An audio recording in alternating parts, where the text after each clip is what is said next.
समय धीरे धीरे आगे बढ़ रहा था। गुरु घासीदास बाबा ने अपना पूरा जीवन सत्य, सतनाम और मानव समानता के संदेश को फैलाने में लगा दिया था। उनके उपदेशों से हजारों लोग सही मार्ग पर चलने लगे थे।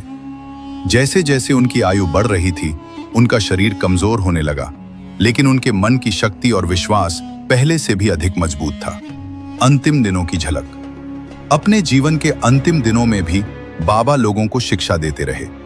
उनके पास दूर दूर से लोग आते थे, कोई दुख लेकर, कोई सवाल लेकर और कोई केवल उनके दर्शन के लिए। बाबा सभी को एक ही बात समझाते थे, सत्य को अपनाओ, सतनाम का जाप करो और सभी इंसानों को बराबर समझो। अंतिम उपदेश।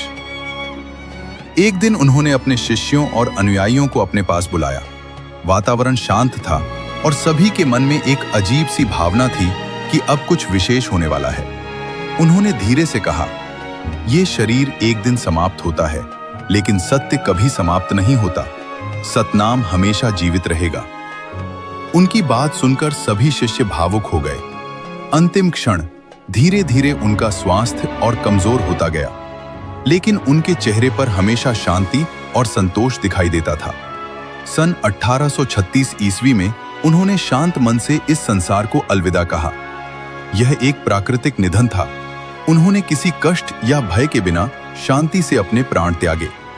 उनके जाने के बाद उनके अनुयायियों ने उनके संदेश को आगे बढ़ाया।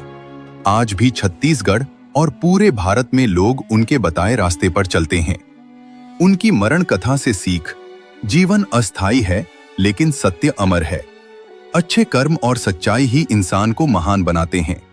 सभी इंसानों को समान समझना ही सच्चा धर्म है।